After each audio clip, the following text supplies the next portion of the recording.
Hello and welcome to episode 179 of Just Keep Writing. A podcast for writers. By writers.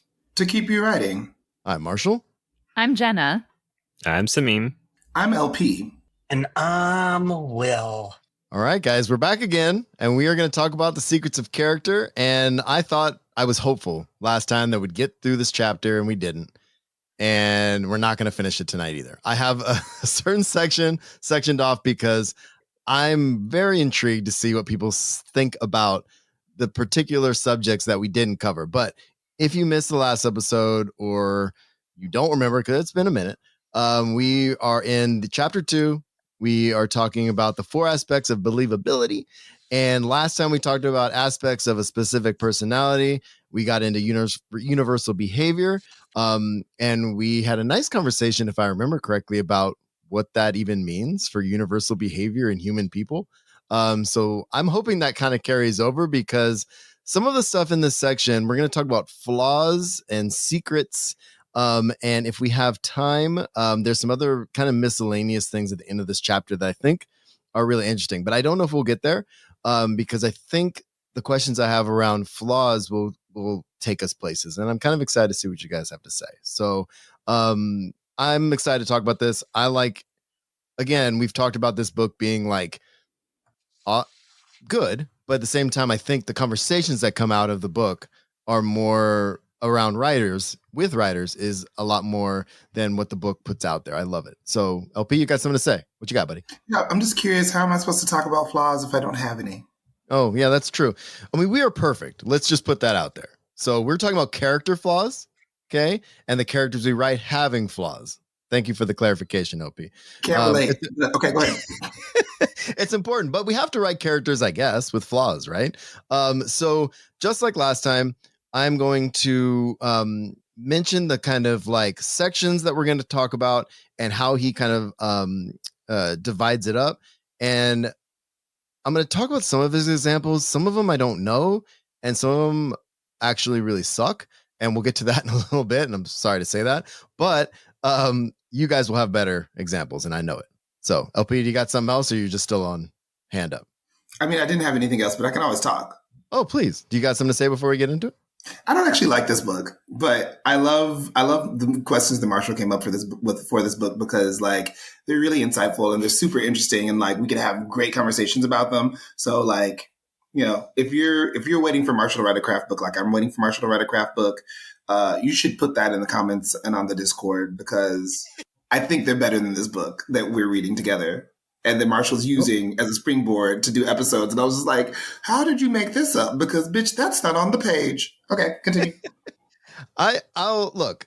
I'm going to say that's one of the nicer things you've said to me, and thank you. And I really hope that these questions actually are okay, because I had to scramble a little bit today, but that's the teacher in me. I'll scramble, I'll adjust, and it'll be great. So the way I have this divide on my screen is that I kind of have to bounce back and forth between the book and the questions. So if it takes me a second to kind of figure out where I am, be patient with me. But we're at the section that really starts off, it just says flaw on the page, right? And he says, give them a great flaw. The idea that a hero needs a great flaw is as old as Aristotle, and probably much older. Often the hero will begin a story aware of a long-standing external personal problem, but they'll be unaware of the internal flaw that is the real issue. The events of the story eventually force the hero to admit the truth. They can't make real progress as a person until they admit that the real source of their trouble is their own flaw, and they must overcome it in order to triumph. Okay. I'm gonna give one example, and then I'm gonna ask you a very general question to start this. I already see some faces, and I'm very excited about where this might go. So thank you for the faces. Give me 1 second. I'm gonna read his example, and he gives 3 here, but one I like and the other ones I don't. So he says, in Toy Story, Woody's strength is that he's an effective leader, but his flaw is that he's selfish about holding on to power. Eventually, as it gradually becomes obvious that he will do anything to keep his place, even harming Buzz Lightyear, his followers turn on him. Getting Buzz out of the way clears away the competition, but Woody loses everyone's respect along the way. And as a Disney guy, I like that example. But again, I guess my question really is, and I love that I'm about to ask this particular question. I literally wrote down, what are your opening thoughts about character flaws? Because I see things happening here. So let's have that conversation first. Will, then Jenna, go, and then LP. Actually, I want Jenna to go first. Can you Okay. read that description of Yes, his one more time I would love to. about the flaws? Because I have two different screens, I didn't see your face as I was reading, and then I looked over, I was like, oh, I might have to come back. Okay, so the idea that a hero needs a flaw, a great flaw, is as old as Aristotle and probably much older. Often the hero will begin a story aware of a long-standing external personal problem, but they'll be unaware of the internal flaw that is the real issue. The events of the story eventually force the hero to admit the truth. They can't make real progress as a person until they admit that the real source of their trouble is their own flaw, and they must overcome it in order to triumph. Okay, there are so many thoughts going through my head that I don't even know how to organize. First, I'm going to copy and paste this and put it in the chat real quick. The professor in me is like, please do not start out your essay with, from the time of Aristotle, everyone has had a flaw. Like, dear God, bad way. Just anyway. But then it's the singularity of this, I think, that is driving me the most wild right now. This idea that like you just got the one flaw. That's the main, that it's just the one thing. And once you realize it as a character, then you can overcome. I just don't see that that's how characters work. We only have one flaw, right? Right. We only have one, and then you overcome it and you have succeeded at life and it's over. And but to me, I'm thinking about like how I don't see flaws as something that can be like assigned and distributed in that way, given. And this idea that like it wouldn't like permeate through their entire life and who they are as a character in their relations in ways that are more than just like, oh, I recognize it now, so it's cool, guys, I'll be better. I just there's so many more ramifications. Yeah. What if triumph isn't the goal? What if that's not the end of the story? It presumes a very certain story arc, I think, of character development, rather than like wrestling with ramifications of the variety of choices that the character makes that are in line with their complex personality rather than a singular flaw, and where that leads and what they end up doing. There's just so many different endings than triumph for a character, I think. And so many more than one flaw, I would hope. Hopefully. Will? When I thought of that, I don't think the whole story is about someone's flaws and them triumphing over it. I would hope that's not the whole plot of the story, I guess, is what I'm trying to say. So an example I like to think of, which I've mentioned this often just because I've read her books since I was a kid, is Laurel K. Hamilton's Anita Blake. When the character first started, the idea of sex and non-monogamy, she was very against it. And she was very uncomfortable just in her own body, right? And I think what was really interesting about Anita Blake as a character is that she slowly started to break down her own issues with sex and sexuality and like owning her body, So that can be, I would consider that like her insecurities a flaw. But what I love about those books, it is something she's constantly evolving on. That even at times when she feels like she's open-minded and, as the books progress, she is in a loving polyamorous relationships, right? But then there's still these moments when her like roots of how she grew up very Christian suddenly creep in and she starts to have this guilt, or this, she feels not ashamed isn't the right word, but maybe exposed, right? So I love how Laurel's written this character that really confronts her own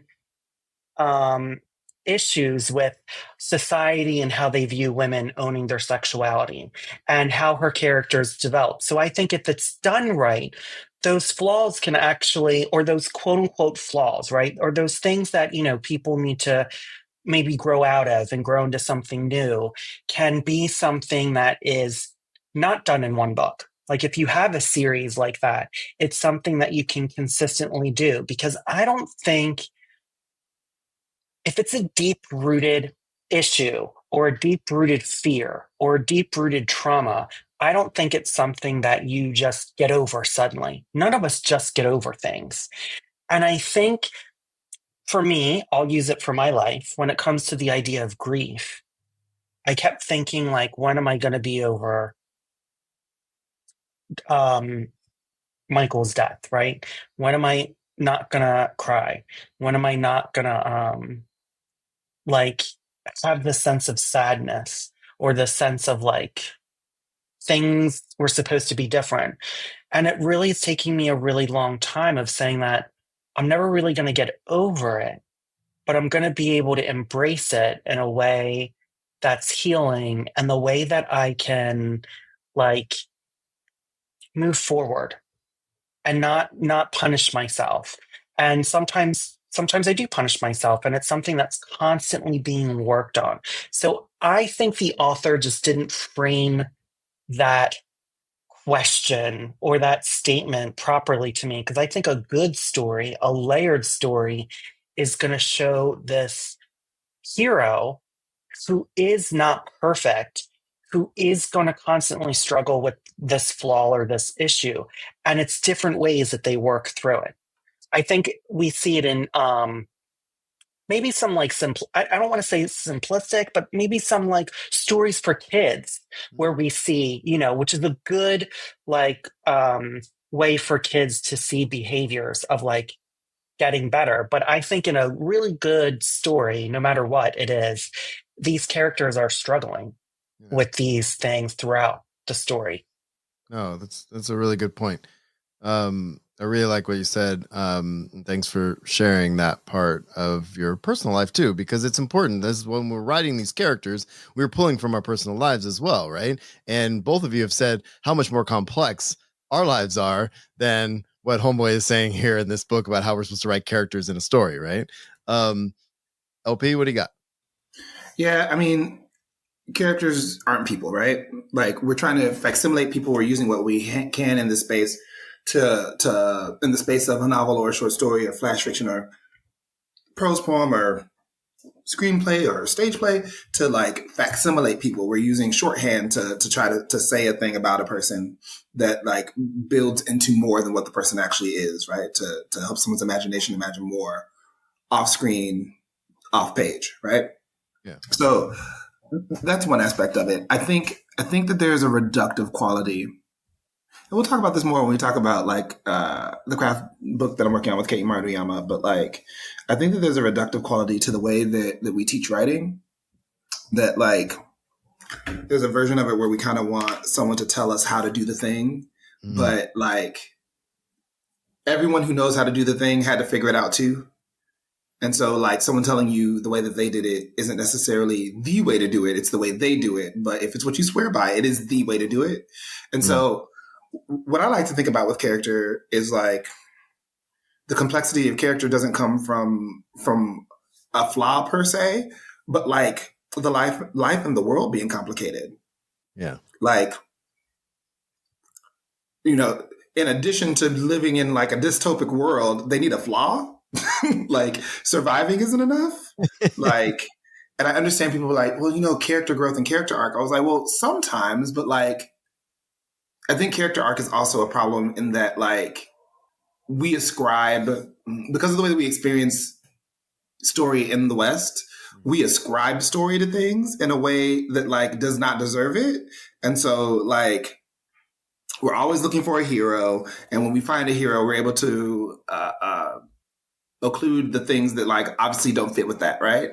And so, like, I think about this with Obama, because I know that you can't be a good person, be a president. But when people speak bad about Obama, I still glitch, because I'm from Chicago, and that's a thing that I experience. But I also see it when people are like, "Oh my God, I fucking love Trump," which is a thing. And I was like, "Well, you can see the things that are happening, and people are still glitching. Like the cognitive dissonance is fucking people all in the ass right now, right?" And so it's like, what if we decided to approach character development differently, partly because this has fucked up our ability to tell stories about people or to see people for what they are because we're projecting stories onto them, right? So Yeah.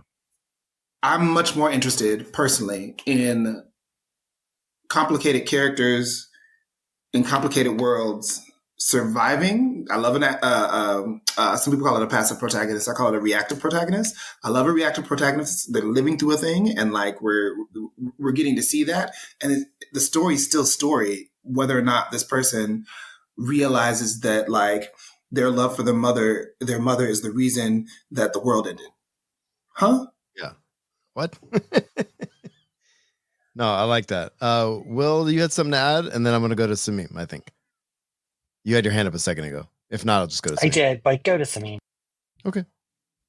I mean, just jumping off of what LP was talking about, I think you can, and I'm not good at thinking of examples on the spot, so forgive me, but I think you can have a great story, show all the characters' flaws, and have them still have all the flaws at the end of the story. Like, you don't need to resolve the flaws.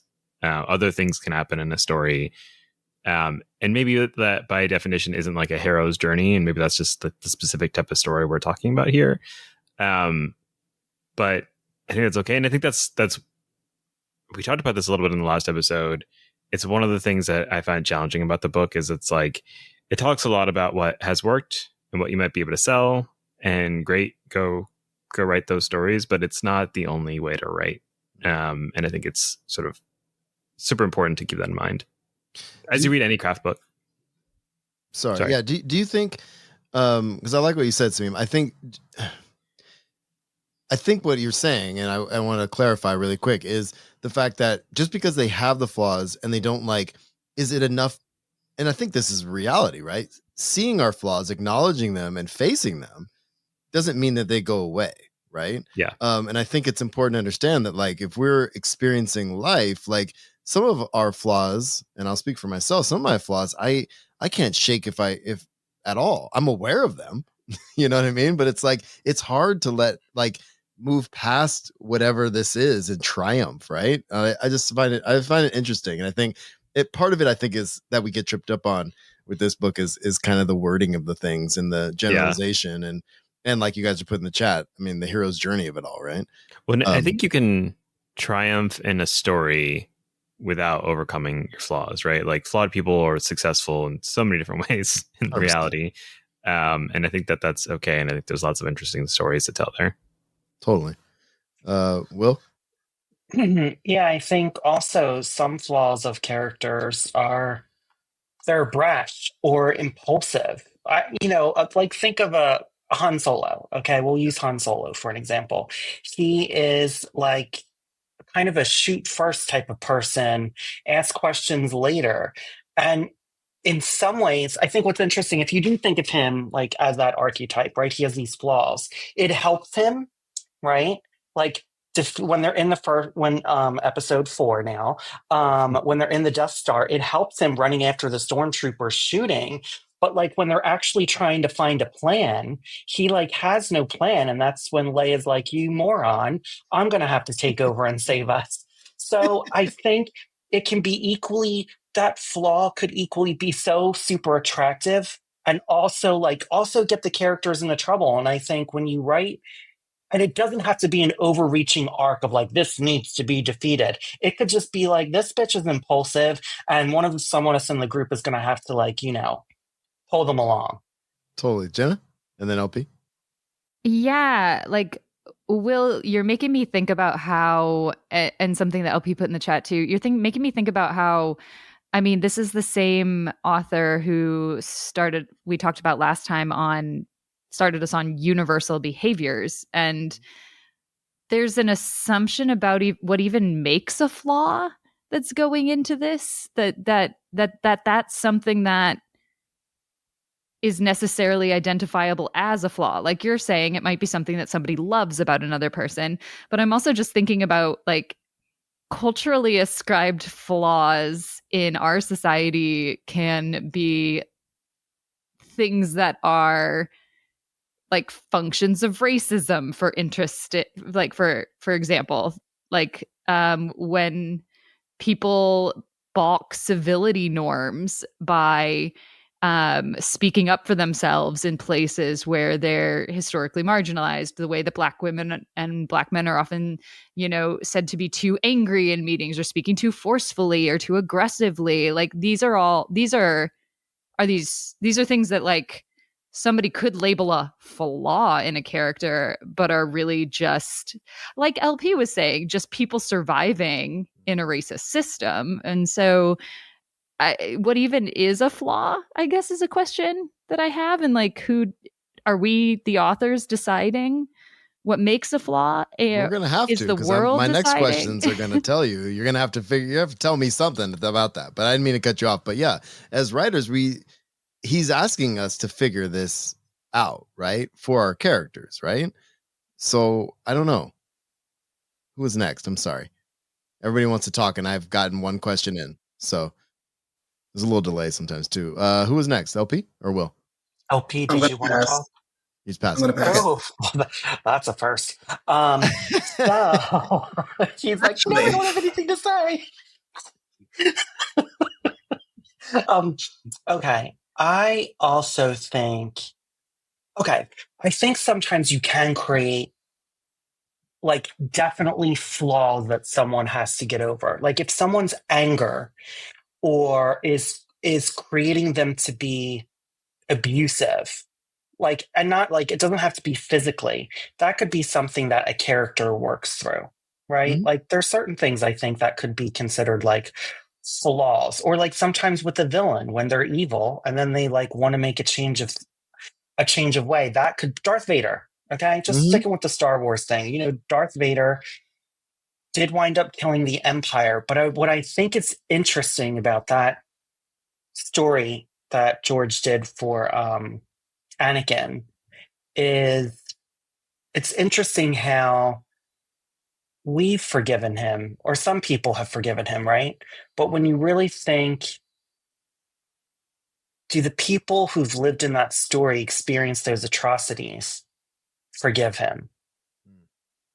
You know, does him killing the emperor at the end and saving his own child, does that mean he's redeemable? Mm. So I think sometimes we can play with flaws like that. Like, yes, someone did good in the end, but what does that mean for their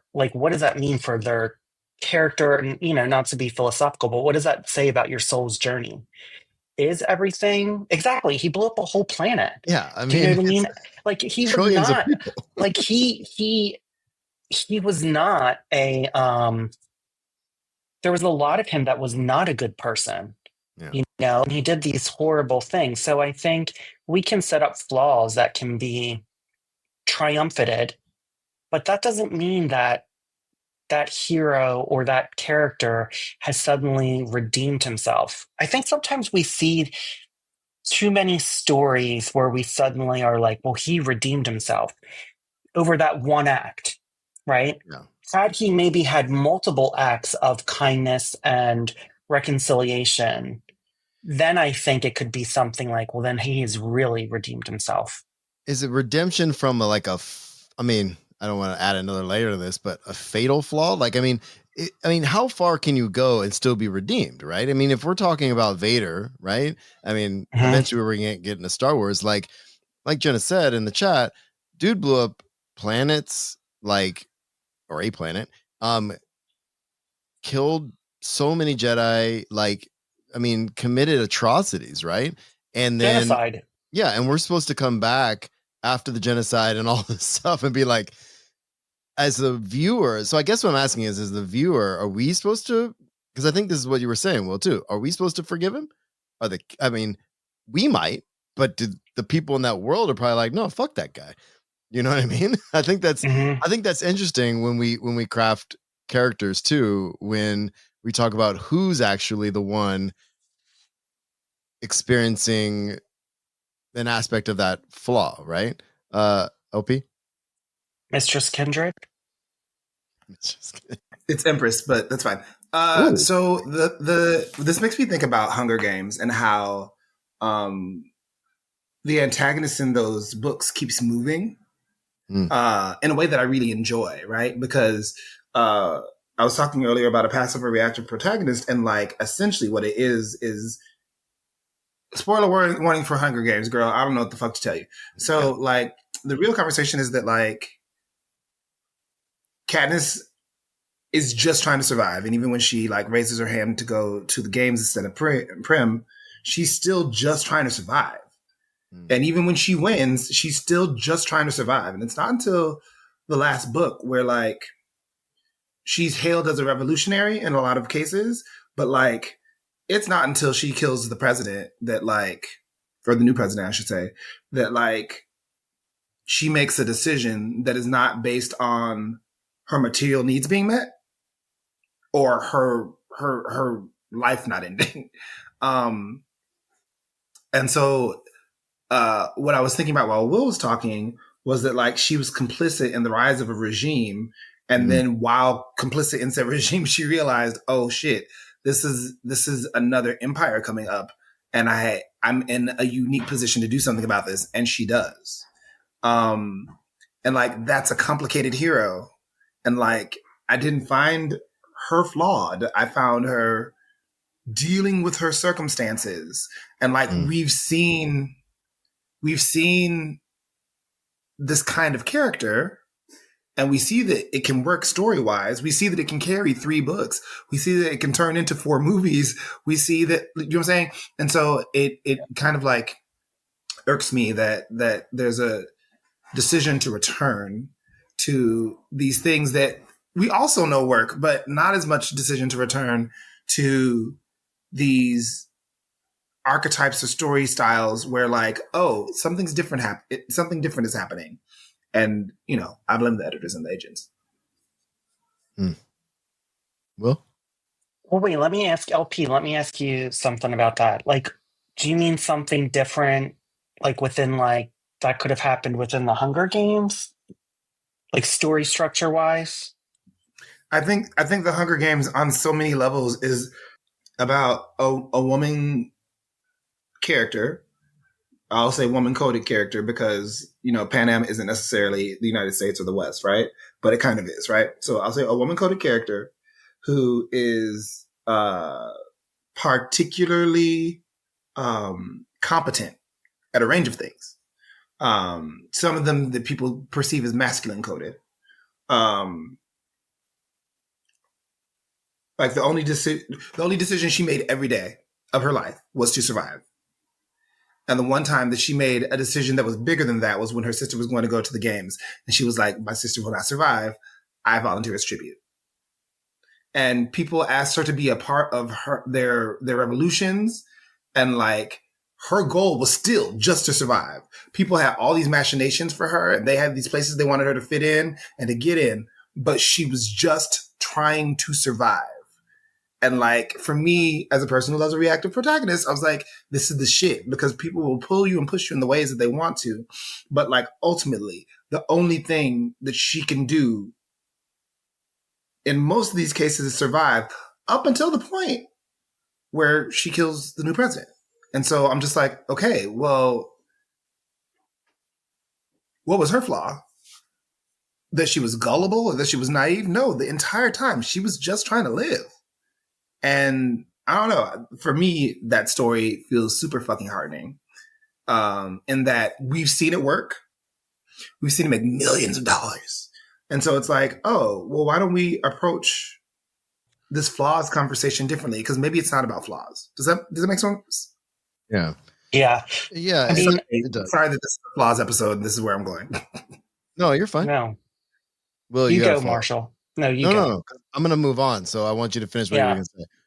I mean, I think specifically with Katniss, I find the way Susanna Clark wrote her really kind of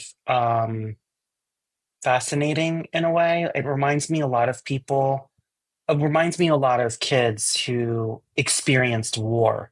One of my friends, who I'm not going to mention their name, was a child of war, like a soldier at the age of 14. And very much, it reminds me, their stories remind me very much of what Katniss went through. You are just trying to survive. And then suddenly there's these moments where you can make these really, I guess, like morally right decisions. And sometimes that, yes, that means you're killing someone, because they realize that person's the bad guy and that person's going to just wind up killing more people. And I think that's what's really interesting about Katniss as a character is it was her ability to survive and then people kind of trying to manipulate her. But in the end, like she knew her source, like she got to find out that who she was, and she was able to have clear-headed enough to assassinate the president because she was like, this is a horrible new regime coming up.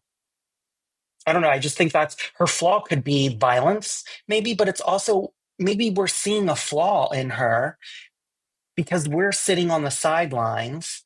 How many times have we heard people talk about the Holocaust and be like, oh, if I was there, it would never have happened. And then you see what's happening now, and they're not like protesting ICE. They're not, they're people on the streets are like, yes, bring in the National Guard on our cities. And you're kind of like, how are you thinking about this? I don't know.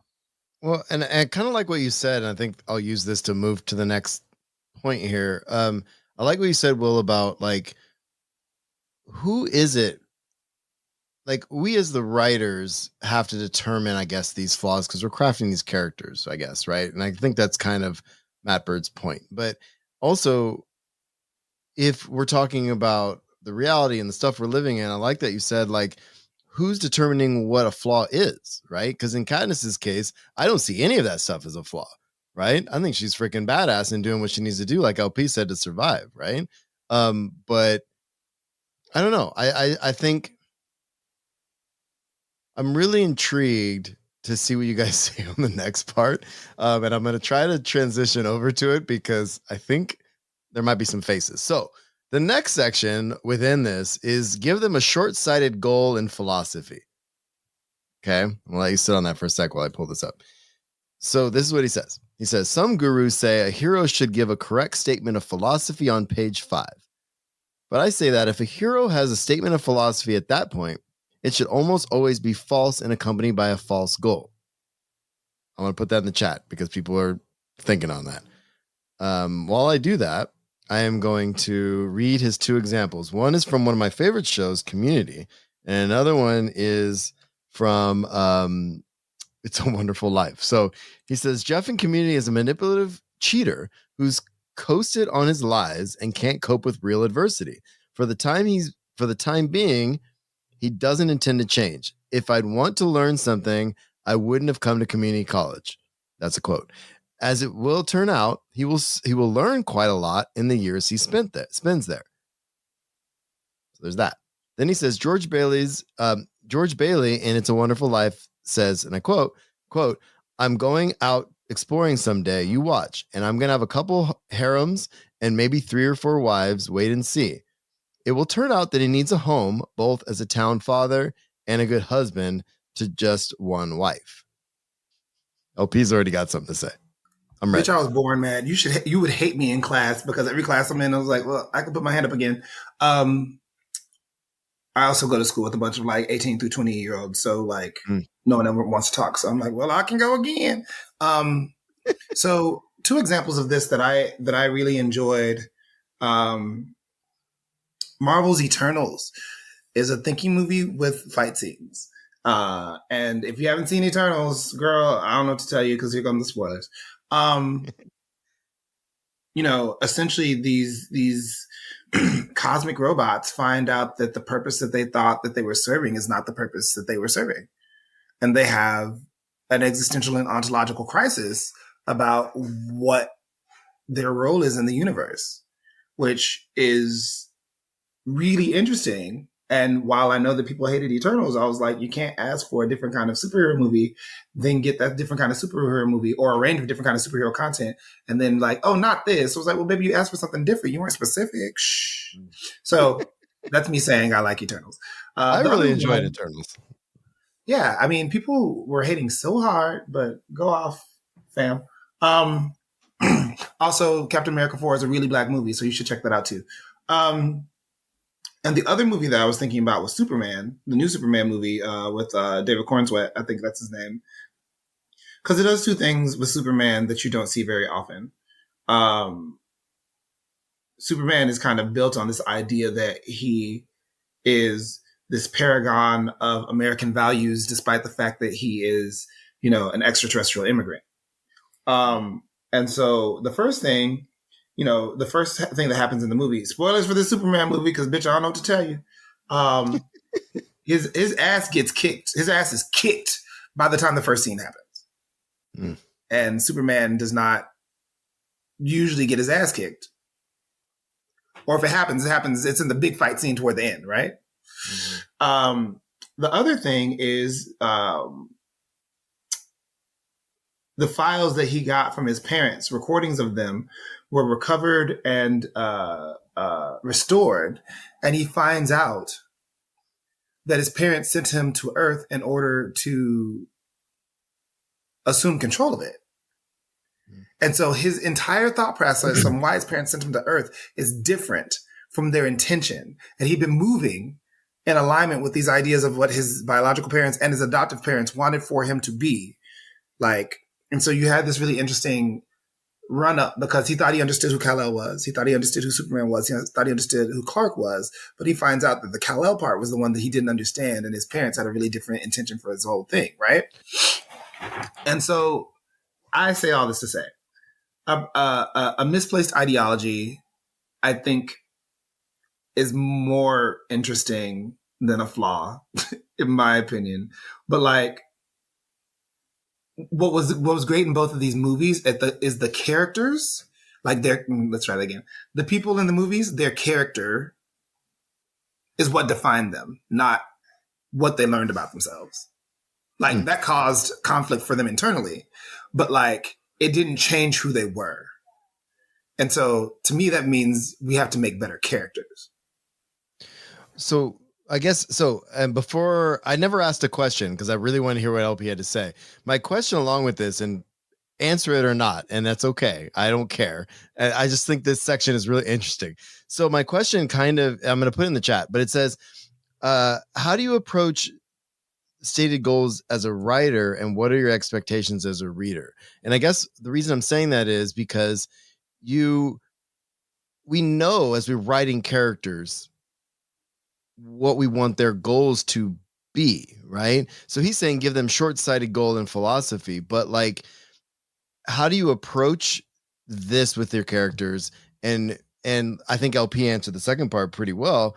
Your expectations as a reader or a watcher or a viewer, when you're consuming characters, what are your expectations as far as goals and philosophy as well, right? I'm gonna go Jenna, then Sameem. And feel free to ignore what I just said if you want to go off what LP said a minute ago. Oh no! Now my head's confused with too many questions. Sorry. I think I was going off of. I'm really enjoying the way that LP put it about. I can't remember what you said about ideology. The way you put it, LP, misinformed ideology, or or how did you put it? I'm sorry. I'm going to get that I think wrong. What I was saying was that people holding ideologies and finding out that their placement in it is different from what they thought they were. Yeah. And so their character wins out over ideology.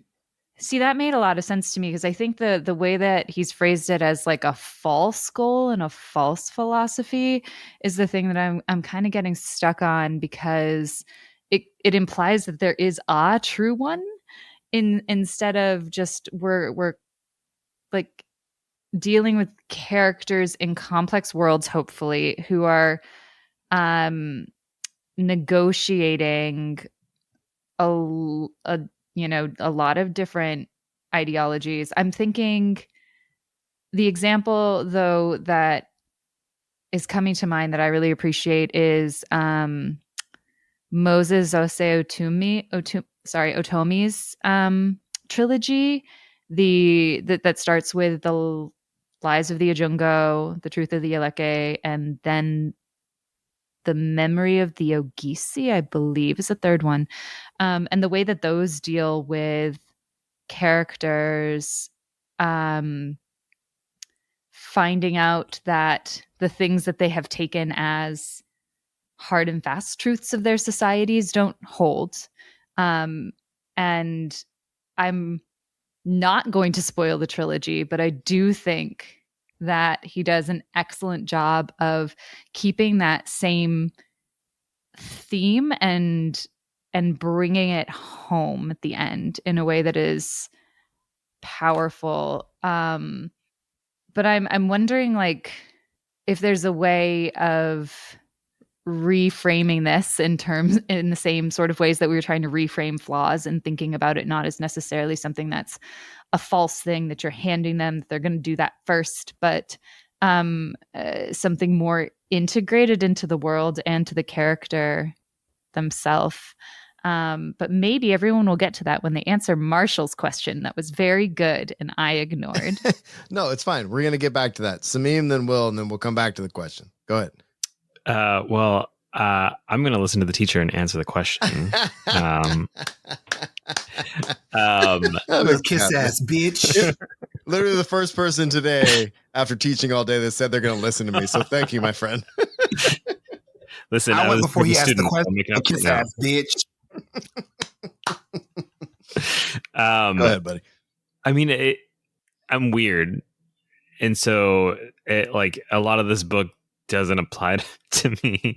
So I'm probably gonna sound like a broken record here, but like I don't think, I'm not saying I've never written characters who have stated goals and clear goals and whatnot, but I think a lot of what I've written that I enjoyed writing and enjoy and most proud of is more of a meander, and an observation of what a character does when presented with different events and different things happening in the world around them, and how and what their reactions are to it, and not so much of like a hero's journey, which I think, yeah, in that type of story you do need them to state a goal and have an ambition.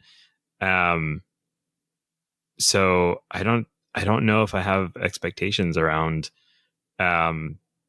those types of goals when I'm writing, and also when I'm reading. I'm fine if the writing isn't, like, I look for the writing to be enjoyable and for characters to be like curious and interesting. I don't think I necessarily pay that much attention to their goals, but that's just me.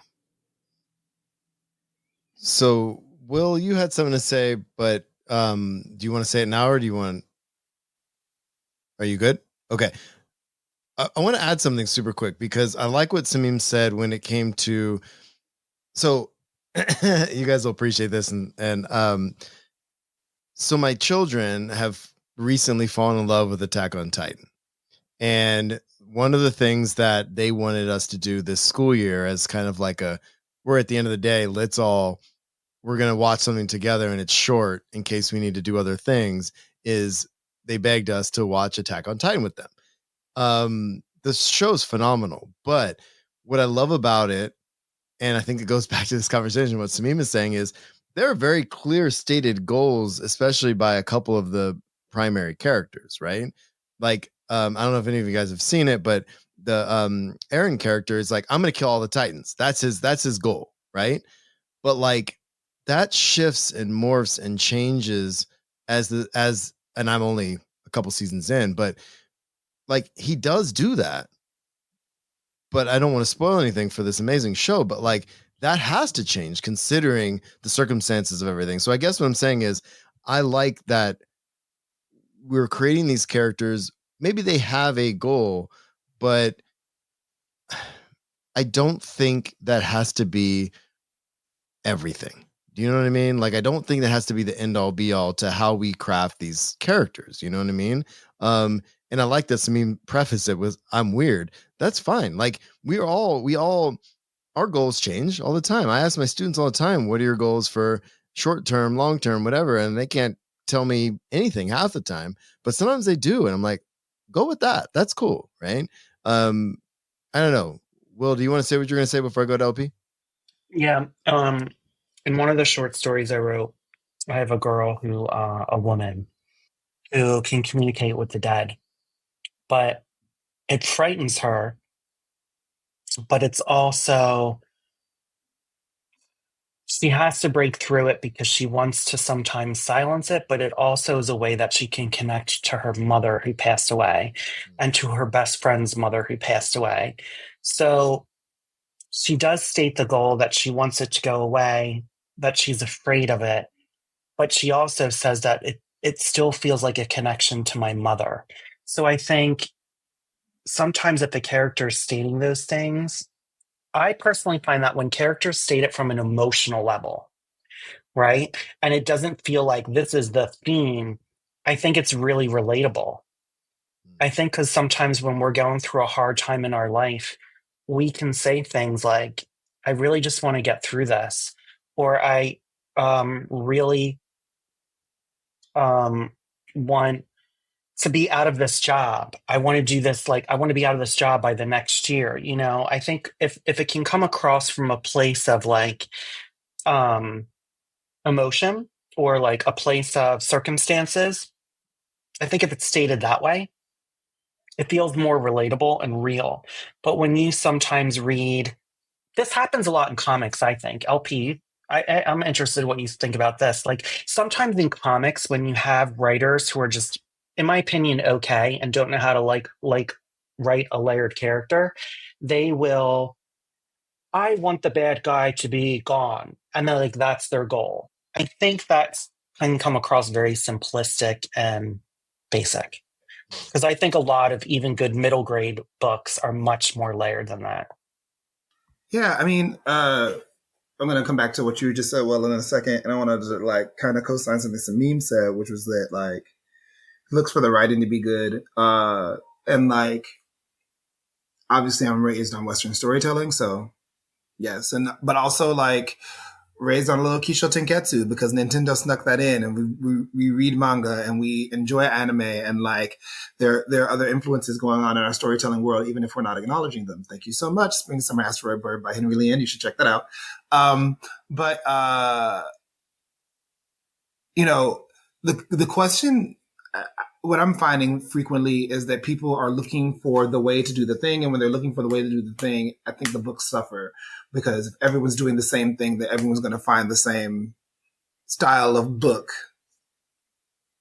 So there's that. And so what Sameem was like, you know, I expect the storytelling to be interesting. I just want to be interested between the major plot points.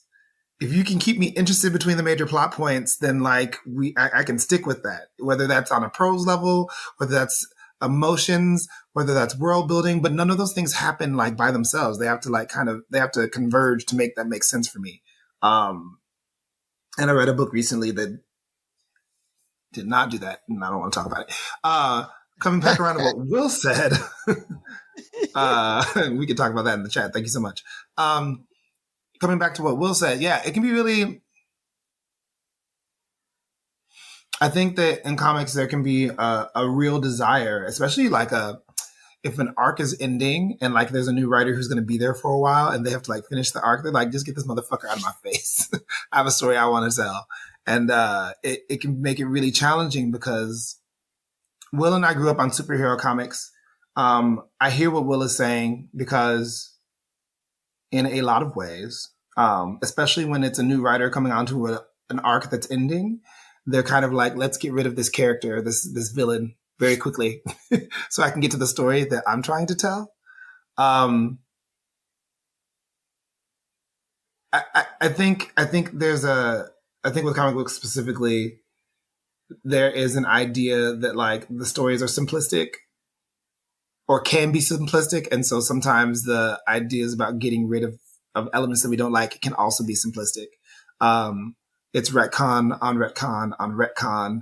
because I didn't like what that writer did and I have a better idea. Which sometimes the pruning can be helpful and sometimes it's just chaos. Any other thoughts on like I said, we're 2 points in, but I think it's really interesting that I feel like I feel like the word flaw got us somewhere, right? And I think as writers, we have to think about how we think about this term. And I like that we're talking about it. And I'm hoping that people, in the Discord and various other things will chime in and see what they think. I think we have time super quick to do this last part of this section, and then we can get into some other fun stuff about secrets and stuff later. Actually, there's 2 sections, but I'm gonna put these 2 together. So, the next 2 sections he's got, it says make them tone deaf, which I think is an interesting phrasing, which I'll give the example in a minute. You know what? I'm gonna stay with this one because I actually bunched up the other 2, and we're just gonna see how this goes for a minute. So he says make them tone deaf. In real life, tone deafness is somewhat annoying, but we like it in stories because it shows that our heroes are defiantly who they are. Our personality is too strong to be overwhelmed by the tone of the room. Who they are always shines through. One of his examples, and we've been talking about comic books, so this is fitting. Peter Parker in Spider-Man is dropping science facts while on a school field trip, but his friend Harry is unimpressed. Harry rolls his eyes and asks Peter, "What makes you think I would want to know that?" And Peter perkily responds, "Who wouldn't?" Okay. I'm curious on your phrasing of this, and where do you think that as we're crafting characters, we push back as writers now? I don't know if the tone deafness thing even makes sense, but I see some faces. So what do you guys think? Sameem? I think I said this in maybe the first episode we did on this topic. Like, it can be a really useful tool if you're trying to do a very specific thing. And I think a lot of times movies and TV do this if they're trying to tell a really long story in a really short amount of time. And they're trying to just like get you to understand one very specific aspect of a character. I don't love it. I don't gravitate towards movies like that generally. I love it. I see where they're going and I'm like, just tell me what you need to tell me. Like, don't waste my time. I'll deal with it in a movie. If I read that in a book, I'm closing the book. I'm not going forward. Just having like such thin characterizations, like it's just boring to me. And I'm a slow reader. I need to invest a lot of time getting into it, and I shouldn't so easily be able to see what you're doing with the character and the story. That's just a personal preference. That's my first thought. No, I like that a lot. LP, you're having a moment. I mean, yeah, for sure. I mean, it's a conversation about who gets to be tone deaf, and let's be clear: who gets to have opinions that harm other people. That's the real conversation, right? Who gets to be cavalier about other people's oppression or survival, right? And so I'm not writing that character. Full stop. I'm not interested, and not because like I'm being contrarian, but because like if most of my characters are dealing with marginalizations from intersections, maybe I don't have time for that.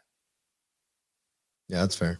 Yeah. And as a reader, I also don't have time for that. If the first thing, if I read that back cover copy and the conversation is like, Rebecca is a mommy blogger and MAGA Republican, I was like, girl, I'm good. Yeah. Like, I don't need to see this character arc.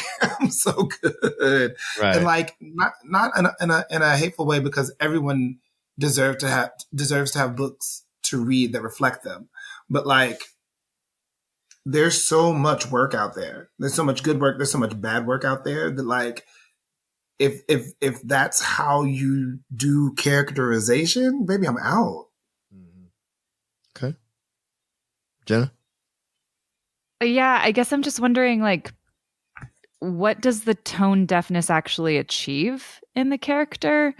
And also, LP, does everybody need books that represent them? Like everybody.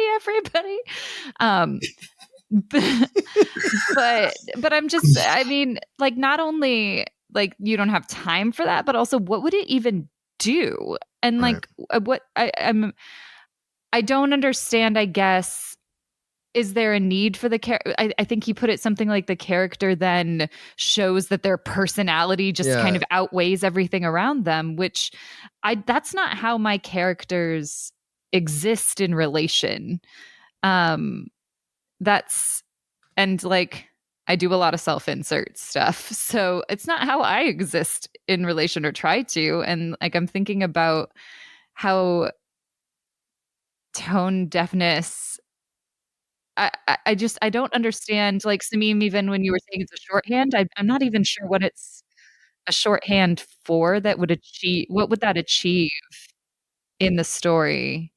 I'm struggling with what that would even be good for, I think. Well, and I think the thing is too, is like, this is the, secrets of character, right? It's like, is this, and I like that Sameem was like, yeah, I'm not doing that, and I'm not gonna read that. And it's like, these are those, and you're right. This is one of those things he's kind of presenting as a tool, but like, I had a really hard time. I reread this section like 4 times today because I put it in I'm like, do I want to skip this completely, or do I want to see my friends' faces? And now I'm looking at your faces and I kind of love it. So I'm going to go with Will and then OP, and then we'll wrap up at some point here. Go ahead, buddy. I just think that example that they gave of Peter dropping science facts and Harry being like, why would I want to know that? And then Peter being like, well, who wouldn't? I don't think that's tone deafness, though. Like, and I don't even think that's the appropriate term you'd want to read. I feel like what it says 2 things about those characters. One, Peter's like a science nerd and so into it and so excited he wanted to share it, which I think is hilarious. And Harry's kind of like, okay, totally not into it. Like, I feel like that shows character, right? It does. And what's great about those 2 characters, especially if you like grew up with the comics like me and LP did, like they were really friends for a long time. And it's kind of like me and LP where, that bitch likes to cut on me. And I'm like, nah, it doesn't work that way.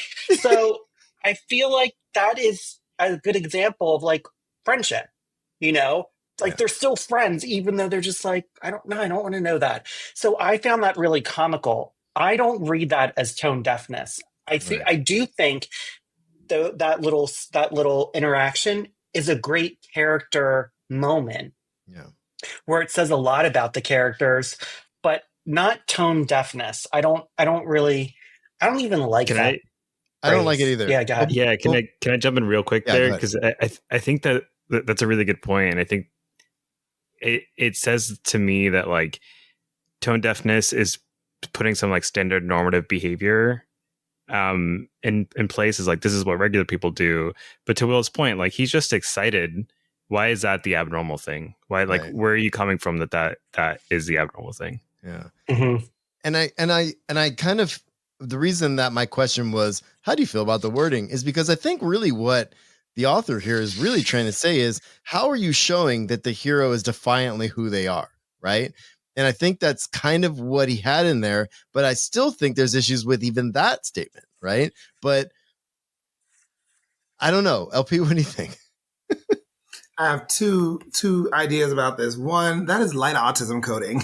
So like, which is great. That's what you were thinking, Jenna? That's light autism coding. It's like, I am going to talk about my special interest because it's my special interest. And like, you may be here for that, but I'm going to talk about it regardless. And like, that's okay. And then Harry's like, well, why would anyone care about that? I was like, well, why wouldn't someone care about that? Hello, it's my special interest. I feel good about this.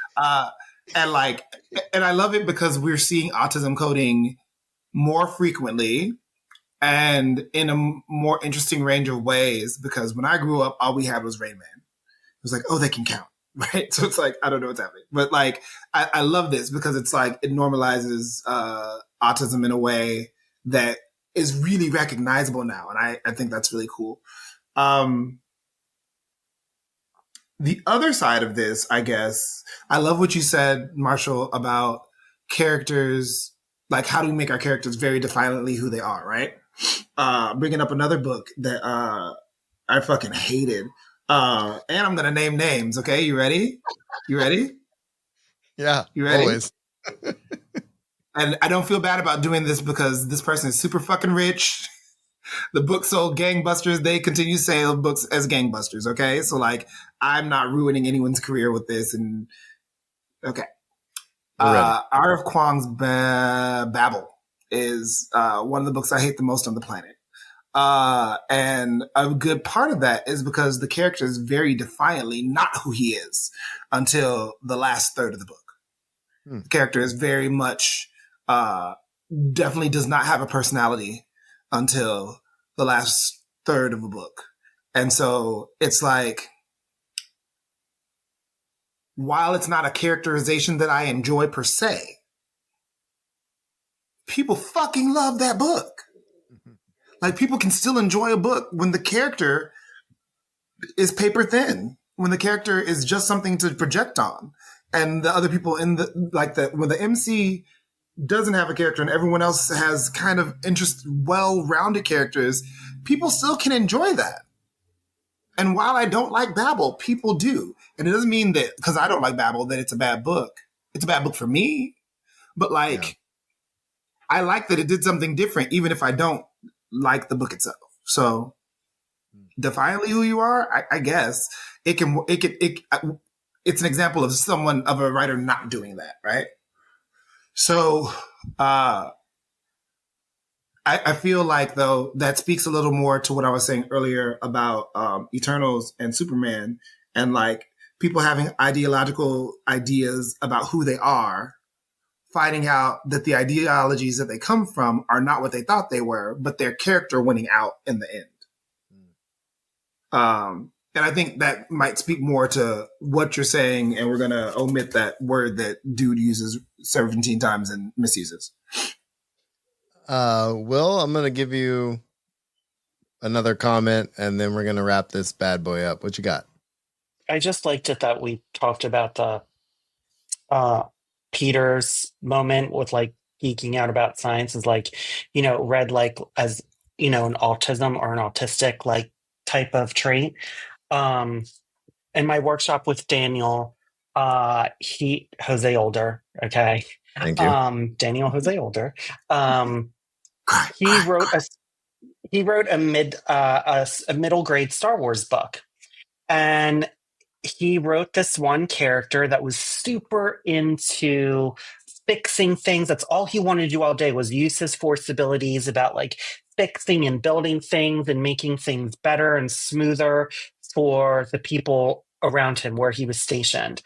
And Daniel was like, I didn't write this character. He was just really supposed to be into building things. And he goes, and then everyone kept saying, oh my God, Star Wars finally has like an autistic Jedi, right? Like, this is so cool. Like, they see themselves. So I think what was interesting about that wasn't Daniel's intention, right? That the readers brought to it, and he saw themselves. And he said, I am not there to correct them and say, like, that's not what it is. He was like, if anything, like, they saw themselves off of something that, maybe I subconsciously put it in that way, but that, that they saw themselves, and that was like a really defining character's trait. And he said since then, it's really made him think of like a much wider net about, when he's describing characters, or when he puts kind of character personalities in there, of like how it can affect readers, and also like what else is he not representing, basically, which I thought was really interesting. No, I love that. And I think that's a good positive way to wrap this up, because one of the things I say to my students, when I'm teaching creative writing and stuff, it's like, I want you to keep reading stuff, and I want you to find something where you see yourself on the page, right? So that you can turn around and write what you want to see on the page and what represents you, right? And I think that's really what I love about the conversations around this book that we all really love, is that we can actually have this conversation about how we're going to approach our characters in the future. And I think although we didn't get very far into this chapter, I love this conversation, and you guys are absolutely amazing. So we're going to put a pin in it for now. Next time, let me refer to my notes here. Next time you guys are going to love this. We're going to get into the minds of the characters. That's what I was going to say. There's some subtitles I think that you'll love. Give them odd logic, let their brains get away from them. And then we're going to get into some other stuff that I know you guys will have opinions on that have to do with secrets. So that's a little sizzle for next time. But yeah, thank you guys for this conversation. I could do this all day, but we must stop now. And this has been Just Keep Writing, a podcast for writers, by writers, to keep you writing. You can find us at justkeepwriting.org. Follow us on Facebook, Twitter, Instagram, and YouTube. Feel free to reach out to any of us on our social medias, and please jump in our Just Keep Writing Discord channel. Links to all of that is in the show notes. Lastly, please support our show by going to patreon.com/justkeepwriting. We offer daily writing prompts, early access to podcast episodes, and much more. Thanks for listening, and just keep writing.